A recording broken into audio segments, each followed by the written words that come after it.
بسم اللہ الرحمن الرحیم۔ السلام علیکم دوستو، حضرت ابراہیم علیہ السلام کے والد کا نام آزر تھا۔ اس زمانے میں نمرود نام کا ایک کافر بادشاہ حکومت کرتا تھا۔ وہ اپنی جنتا کے ساتھ انصاف کرتا اور ان پر بہت خرچ کرتا تھا۔ ایک زمانے کے بعد وہ شیطان کے فندے میں آ گیا اور پھر حکومت کرتے کرتے وہ خدائی کا دعوے دار ہو گیا۔ اپنے بت بنوا کر عبادت خانوں میں رکھوا دیے۔ جنتا کو یہ حکم دے دیا کہ وہ اس کے آگے سجدہ کرے۔ ایک دن اس کے شہر کے کچھ جادوگر اس کے پاس آئے اور کہنے لگے کہ اے بادشاہ سلامت، اس سال اس شہر میں ایک ایسا لڑکا پیدا ہوگا جو آپ کی حکومت اور آپ کے دین دونوں کو تباہ کر کے رکھ دے گا۔ نمرود نے جب یہ سنا تو وہ بے چین ہو اٹھا اور اس نے درباریوں کو حکم دیا کہ اس سال جتنے بھی لڑکے پیدا ہو ان سب کو قتل کر دیا جائے۔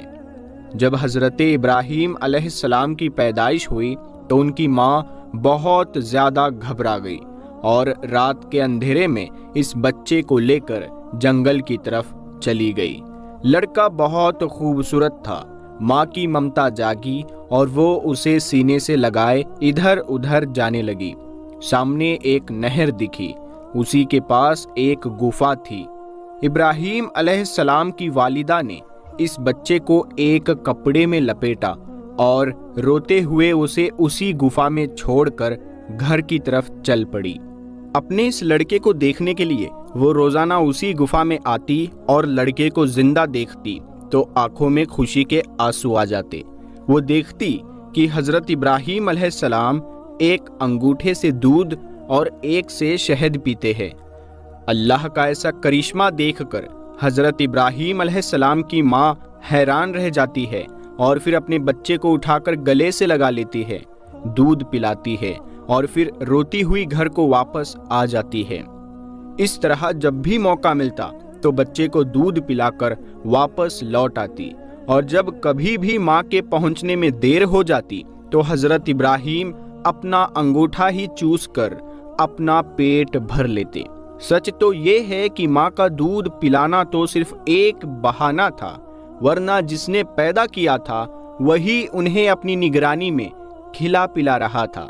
حضرت ابن عباس رضی اللہ تعالیٰ عنہ کی روایت ہے کہ حضرت ابراہیم علیہ السلام ایک دن میں اتنا بڑھتے تھے کہ دوسرے لڑکے اتنا ایک ہفتے میں اتنا بڑھ پاتے ہیں، اور وہ ایک ہفتے میں اتنا بڑھ جاتے کہ دوسرے لڑکے اتنا ایک مہینے میں بڑھ پاتے، اور ایک مہینے میں وہ اتنا بڑھ جاتے کہ دوسرے ایک سال میں اتنا بڑھ پاتے۔ اس طرح دودھ پینے کی مدت بھی گزر گئی اور حضرت ابراہیم علیہ السلام میں کچھ سوجھ بوجھ پیدا ہوئی تو ایک رات میں اپنی امی سے پوچھنے لگے، کیا اس گفا کے باہر بھی کوئی دنیا ہے؟ ماں نے کہا، ہاں بیٹا، لیکن دشمنوں کے ڈر سے تمہیں یہاں چھپا رکھا ہے، ورنہ اللہ کی بنائی دنیا بہت لمبی چوڑی ہے۔ حضرت ابراہیم علیہ السلام نے فرمایا، ماں، اب مجھے اس گفا سے باہر نکلنا ہے، مجھے یہاں گھٹن محسوس ہوتی ہے۔ پھر حضرت ابراہیم علیہ السلام اس گفا سے باہر نکل آئے۔ رات میں آسمان پر چمکتے ستاروں کو دیکھا تو بولے، یہی میرا رب ہے، لیکن جب وہ ڈوب گئے تو فرمایا، میں ڈوبنے والوں کو اپنا رب نہیں بناتا۔ پھر جب چمکتے چاند پر نظر پڑی اور اس کی چاندنی میں انہیں مزہ آیا تو فرمایا، یہی میرا رب ہے اور اسی سے میں دل لگاؤں گا۔ لیکن جب وہ بھی ڈوب گیا تو اس کے رب ہونے کا یقین بھی ختم ہو گیا۔ جب صبح ہوئی اور سورج کی کرنیں پھیل گئی تب بولے، یہی میرا خدا ہے، یہی سب سے بڑا ہے، اس کی روشنی سب سے تیز ہے۔ لیکن جب سورج بھی ڈوبنے لگا تو حضرت ابراہیم سوچ میں پڑ گئے اور بولے، علاوہ اس خدا کے جو بے مثال اور بے زوال ہے، میں کسی پر یقین نہیں کرتا۔ پھر حضرت ابراہیم علیہ السلام کو ان کی ماں گھر لائی اور تمام باتیں ان کے باپ آزر کو سنائی۔ آزر اپنے بیٹے کو دیکھ کر بہت خوش ہوئے، لیکن جب حضرت ابراہیم نے بتوں کو برا بھلا کہنا شروع کیا اور ان کے پوجنے والوں پر لعنت بھیجنی شروع کی تو نمرود نے حضرت ابراہیم علیہ السلام کو بلایا۔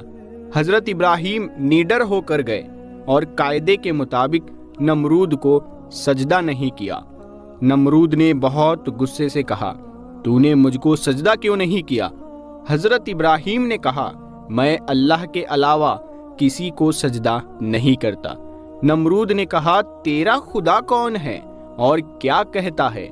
حضرت ابراہیم علیہ السلام نے جواب دیا کہ اسی نے سب کو پیدا کیا ہے، وہی مارتا ہے اور وہی جلاتا ہے۔ نمرود نے کہا، میں بھی کسی کو بھی مار سکتا ہوں اور جلا سکتا ہوں، اسی لیے ان سب کا خدا میں ہوں۔ پھر اس نے 2 ایسے قیدیوں کو بلوایا جنہیں سزا میں قتل کرنا تھا۔ ان میں سے ایک قیدی کو اس نے مروا دیا اور ایک کو آزاد کر دیا۔ پھر اس نے کہا، دیکھو ابراہیم، میں نے ایک کو زندگی دی اور ایک کو مار ڈالا۔ اب دیکھو، لوگوں کو زندگی اور موت دینا میرا کام ہے۔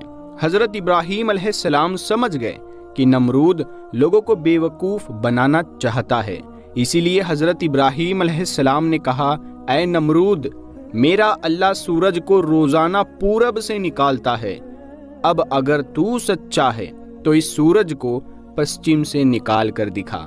حضرت ابراہیم علیہ السلام کا یہ جواب سن کر نمرود اور اس کے درباری ہکا بکا رہ گئے۔ انہیں سمجھ نہیں آ رہا تھا کہ اب ابراہیم علیہ السلام کو کیا جواب دے۔ ایک دن حضرت ابراہیم علیہ السلام نے اپنے باپ آزر سے پوچھا، اے والد، یہ کیسی مورتیاں ہیں جن کی تم پوجا کرتے ہو اور رات دن ان کے آگے سجدے کرتے ہو؟ آزر نے کہا، اے ابراہیم، یہی ہمارے خدا ہے۔ حضرت ابراہیم علیہ السلام نے فرمایا، اے والد، کیا آپ ایسے پتھروں کی پوجا کرتے ہو جن کے نہ کان ہیں نہ آنکھیں اور جو نہ تم کو فائدہ پہنچا سکتے ہیں اور نہ ہی نقصان؟